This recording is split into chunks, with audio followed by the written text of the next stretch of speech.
Hello, everybody. Welcome to week 2, Movement Week. Things sound like they're going amazingly over in the group. I'm so excited with this, the participation, the energy, the support that I've seen over in the closed Facebook group. You guys seem to be rocking it, doing great. Yes, I love how authentic you all are. Kind of admitting to sugar addiction, admitting to having some Sour Patch Kids. That's life, right? I mean, that's one thing I want you all to understand is that I'm a nutritionist. I'm not perfect, right? But I'm trying to give you the ideal in most scenarios. So when you ask me a question about a label, I'm going to give you the honest truth if there's an ingredient I don't like. Do I maybe even have some of those ingredients in my house? Yes, I do, but I'm just trying to give you the ideal. Did I maybe slip over Christmas? Yes, I made gluten-free Christmas chocolate cookies, sugar cookies. It's like my favorite thing, and I had way too many. I also tended to have maybe one or too many glasses of wine. I love my husband makes Tom and Jerry's a nice drink on Christmas Eve, had that. Then my friend Kelly drops off eggnog on Christmas Day and had some of that. So then I clean up my act. So the thing is that I live this way 95% of the time, but I allow myself to be human and indulge in the things I actually like. And I actually really love the food I make. Like when you see my meal plan, that's the food I love. And you create taste buds that crave what you eat all the time. So my dark chocolate is what I crave 95% of the time. And then yeah, maybe I'll go off the rails. But being authentic, being understanding with yourself, knowing your weaknesses, maybe get rid of those Sour Patch Kids so they're not sitting in your kitchen. If you know that you can't resist something like that, that's important for long-term success. But yes, there's vacations, there's holidays. I want you to understand that taking out your meal plan time and time again and getting back on track is the key to success. We're going to screw up. Don't blame yourself. Start again the next day. So onward and upward to Movement Week. I'm going to share my screen with you now. And here we go. All right, view slideshow. First of all, I just wanted to say that, I mentioned before that movement is life. Actually, the studies show that moving regularly increases lifespan between zero point 0.4 and 6.9 years, but most of it is like honestly more closer to the 4 to 6 years. So moving equals life. Not moving, being sedentary actually, really increases the chance of mortality. Actually, 35 to, I think it's 30 to 35% of mortality decreases when you move on a regular basis versus sedentary. So risk of almost all disease goes up. Cancer, stroke, heart disease, respiratory illness, diabetes, all of those are increased exponentially with leading a sedentary life. And movement not only is about, longevity, but it's about just feeling good, managing stress, getting outside, breathing the air. We were meant to move. So what are the fundamentals for movement for longevity? We want you to move your body in the way it was intended. That's like, and again, I'm going to bring up the blue zones. They move throughout the day. They ride their bikes. They walk wherever they're going. Their daily activity generally includes a lot of movement. And if you've lived in some of these places or been visited some of these places, a lot of them are mountainous. And these, you'll see these elderly people, 80, 90 years old, walking up these mountains. We were lucky enough to go to Amalfi Coast, and I just couldn't believe when I saw these older people, in their 80s, they looked climbing these crazy places to their apartments, but it's probably what's keeping them young. So it's fantastic. So move the way your body was intended. It was not meant to sit all day. And unfortunately, I get it. That's our lives and our jobs. A lot of us right now, I know my job is fairly sedentary. I'm meeting with clients. I can't really be walking on my treadmill desk when I'm doing that a lot of the time, but I do try and fit it in between clients when I can. I block times when I get my movement in, and I definitely get my movement in the morning. The three components that you want to be thinking about is, first of all, focus on balance, mobility, flexibility. Why? We'll talk about that shortly. Next, your cardio. So getting that heart, lungs pumping. And then finally, strength and maintaining a strength practice. You want to aim ideally for about 5 hours a week. I know that sounds a lot, but you don't have to be killing it for those 5 hours. That's just about moving throughout the day and incorporating small bursts of movement, and then maybe some general longer periods a few times a week. So aim for those 5 hours. You'll see your life expectancy go up, but not only the life expectancy, but the quality of those years is what we're aiming for. So balance, flexibility, and mobility. Why did I put this first? Because, it's the thing we often avoid, but it's critical in terms of that's what we need, the fundamentals. If we're injured, we can't move. So I want to get those in place first and foremost. So things like balance, in terms of aging, especially, If you fall, you know, that's not a good thing. So we want to make sure that we're incorporating balance exercises, standing on one foot, doing rebounding type activities. You know, bands are great for that. And then maintaining a strong core, which Pilates or bar classes are fantastic for that. Flexibility. As we age, we lose small amounts of water in our tissues and they become stiffer. And you can feel that in your joints, loss of elasticity in the muscles. So we want to do things like yoga, dynamic and isometric stretching, which means more static stretching, all of those things to maintain flexibility as we age. And then finally, mobility. So mobility just means that you're, you know, able to move pain-free. And, you know, as we age, we're going to experience muscle tightness, a tightness in the fascia, which is kind of the bands that wrap around our muscles. And then our muscles will start compensating. When one area is weak, the other compensates for the lack of movement in the other areas. So we want to make sure that our muscles are moving efficiently. And how do we do that and increase that? Well, things like mobility exercises are great. And I know we have experts that are going to talk to that. Fascia work, deep tissue work, getting a deep tissue massage occasionally, having a foam roller nearby. I also have like a little double lacrosse balls that I'm constantly rolling on throughout the day to maintain some mobility in my fascia. My autoimmune disease actually makes me super tight naturally. My fascia is unbelievably tight. So I need to do probably more than the standard person to keep my mobility a little bit more on the positive side. So those are things that we need, these fundamentals to make sure that we can do the things we actually love to do. And on my right, your left probably, is just a list of our partners for the week. And those partners are the ones that are going to be talking to this throughout the week. So we've got a lot of great experts. So I hope you tune in. So working your heart, lungs, and cardiovascular system, cardio as we call it. The big thing is that we need to get our heart racing up at least a few times a week, 2 to 3, even more ideally. And why is that? Because it helps promote longevity, really. I talked about mitochondria. Actually, I'm recording this on a Thursday, and I posted on Thursday of this week about nutrition of mitochondria. And mitochondria, those little energy power plants in our cells. And they're in every single cell, and there's, you know, many of them in many cells. So we need to increase their output. And how do we do that? HIIT training is one great way to do that.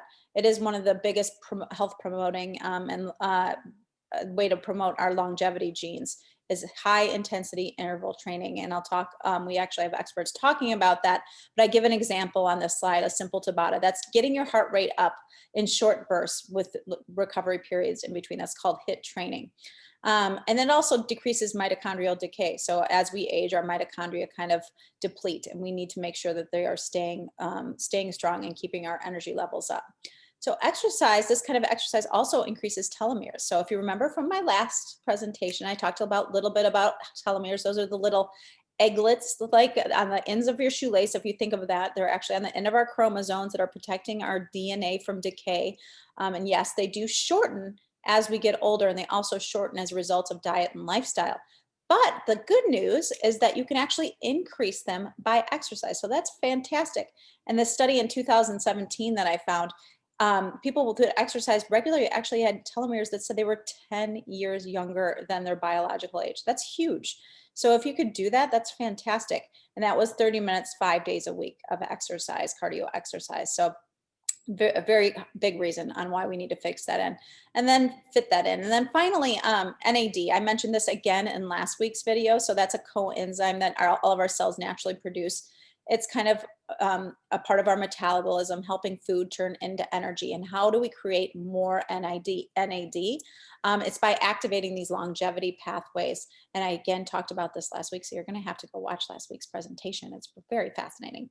But we do that through activating these longevity pathways. One of them is called AMPK. Exercise activates AMPK, and the other one are these sirtuins that come in and kind of protect us from stress, but also are very anti-aging. So exercise actually increases AMPK and sirtuin activity. So another couple of reasons why do we need to get our heart and blood pumping a couple times a week. Muscle and bones. So this is important. A lot of us, I think, neglect this when I talk to clients, especially clients that are aging. They may be getting in their walks, but they neglect to do the muscle and bone exercise that I find so important for us as we age in particular. Why? Because there's two conditions that I can speak to. Sarcopenia. Sarcopenia is kind of muscle wasting. I actually experienced this when I was training for a marathon and didn't probably, this was before I was doing nutrition properly and probably didn't have enough protein in my diet. I experienced some muscle wasting, and it's very noticeable. So loss of motor neurons, muscle fibers, impaired regeneration, chronic low-grade inflammation. These are all things that are going to create this sarcopenia or muscle loss.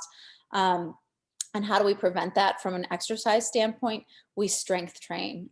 We use our body weights, bands, resistance training, incorporating that into our routine to make sure that we're keeping our muscles strong. Also having enough protein to make sure that those muscles stay strong. And then osteopenia. Osteopenia is before you get to a state of osteoporosis, but that is bone loss. So your bone is breaking down faster than you build it. You have these cells called osteoclasts, and then some called osteoblasts. Osteoclasts, I always screw this up, but osteoblasts build bone, clasts break it down. And so that's a naturally occurring thing every day, but we obviously want more blasts than clasts because we don't want our bone breaking down. And how do we get our bones from breaking down? Again, it's going to be through that resistance training, body weight training, strength training, and fueling our body through proper nutrition and not just calcium. So many people come to me and go, I don't get enough calcium. The milk industry has a snowed there, in my opinion, but there's a lot more that goes to that, and that's another discussion. So those are the things that we want to be concerned with as we age, preventing sarcopenia and osteopenia. So I try and incorporate a little bit of strength training in twice a week, I would say, religiously, but then I do it every day minimally. Like in between clients, I'll do push-ups or squats, body weight type stuff to make sure that I am getting a little bit of bone and muscle building in throughout my day. So those are kind of the key aspects of movement. So the mobility, flexibility, getting that cardio in, and then strength training. We need to have all three of those, and we need to vary our routine. So if we're a long distance runner, we're not, just going out for long runs every day. That's not going to be the ideal. We need to mix it up to make sure we're very balanced in terms of longevity and maintaining our strength and fitness levels throughout our life, not just as we are now. But a key, in terms of optimizing our workouts and achieving what we want to do, which many of us is, fat loss, weight loss, or weight maintenance, is we want to become more metabolically efficient and maintain a good BMI. And how do we do that from an exercise and movement standpoint? Is we want to be able to use our energy stores efficiently. So we want to be able to burn not only glucose, but fat. We don't really want to burn protein. That's the muscle wasting thing. So usually our body easily burns the glucose. That's stored in our cells, stored in our liver as glycogen, and our body turns to that as fuel. But we want to be able to actually tap into those stored fat, the fat in our fat cells and in our body to burn that for fuel. Wouldn't that be great? And how do you do that? There's a few different tactics. So fasted exercise in the morning. If you exercise without having eaten, you're kind of in that state of ketosis, meaning you're a fat burning state and you're able to burn that stored fat for fuel, which is ideal. Snack avoidance. We don't want to be spiking that insulin, which I've referred to several times throughout the day. We want to make sure our insulin levels are consistent. And when we're not eating, we're in a non-fed state, we can actually tap into those stored fat. And we're, again, getting more into that state of ketosis. We want to make sure that we're eating to manage our blood sugar. Same reason as above. We want to have, stable insulin levels, be in that kind of more state of ketosis where our insulin isn't raised and we're tapping into stored fat once again. And then we also can do that through, low-level activity throughout the day, going for very long walks. But another hit for the win is HIIT exercise. So that helps increase fat burning and burns actually more calories per the time that it takes, because you can do it very efficiently. Like a good HIIT workout, you can actually do in about 20 minutes. So it's just efficient in terms of the time it takes you to do it. So daily movement hacks. This has been my thing, especially during COVID, I think, because I am so missing my gym and everything that I used to do. And I used to have a very good routine in place, and I haven't done anything besides outside work and my basement. I have not gone to any gyms. I'm seeing, I'm taking care of the ones I love. And in my small world, I need to be as safe as I can. So It's a lot of basement workouts, but I get outside every day as well. So my movement hacks that I've kind of set up for myself, this is what I've done is I used to be a non-Apple Watch wearer. I've caved. So now I'm an Apple Watch wearer to make sure that I set a lot of alarms, like to move. And I know after every client that I have a little routine that I do. I also have my Aura ring that I know many of you are aware of that tracks my sleep and my movement and my heart rate variability and my heart rate in general. So I have those two tools. I don't sleep with any kind of technology. This is disconnects from Bluetooth as I sleep. I don't like that. But as far as daily, yes, that has gotten me motivated to stay active. I move all day long. I don't when I'm seeing clients, so I shouldn't say that I do move all day long. I'm trying to move when I can, adding in short bursts. So 5-minute workouts. That's an example right there of one of my 5-minute workouts, or even I'll just do 2 minutes if I have 2 minutes where I'll just stretch, or I'll do 2 minutes of squats, just something to get my body moving a little bit. And then another thing, as I mentioned, I'm really tight naturally. I've always been very tight. My fascia is tight. I have scoliosis, so I have some balance and mobility issues. So not only do I see a chiropractor every other week, I'm seeing a physical therapist. I get monthly massages. I foam roll. I got a Theragun for my Christmas present. So these are all things I'm doing to kind of maintaining my fascia and my muscles as I age, because again, tightness and decreased mobility just happens. So other than that, I walk a ton. I love to walk. I walk, downtown Geneva is about a mile from me. I walk there all the time. And when it's nice out, we bike a lot as a family. And then playing games. I have a picture of me doing a headstand. I plan to do headstands and cartwheels. Hopefully until I'm at least 70. I was just doing cartwheels and headstands on the beach with my kids on our last vacation. I also love to play tennis, and I'm missing that. I haven't played since the courts shut down, but I'm missing my weekly tennis. It was an hour and a half, and then I wouldn't even think I was working out at all, and I would easily burn 300 to 500 calories by just playing a fun game with my friends. So making it fun, making it sustainable, make it something you love to do. For me, it used to be super long runs with friends, but now it's super long walks, and that's totally fine. So again, it's something that you can stick with, something that you will do for your life, and something you can incorporate easily into your daily routines. So hope you enjoyed this week. We have a ton of great experts, as I said, great information to come your way, and feel free to ask them questions. And I will be checking with you on the closed Facebook group. So enjoy, and cheers to your health in week 2. Take care.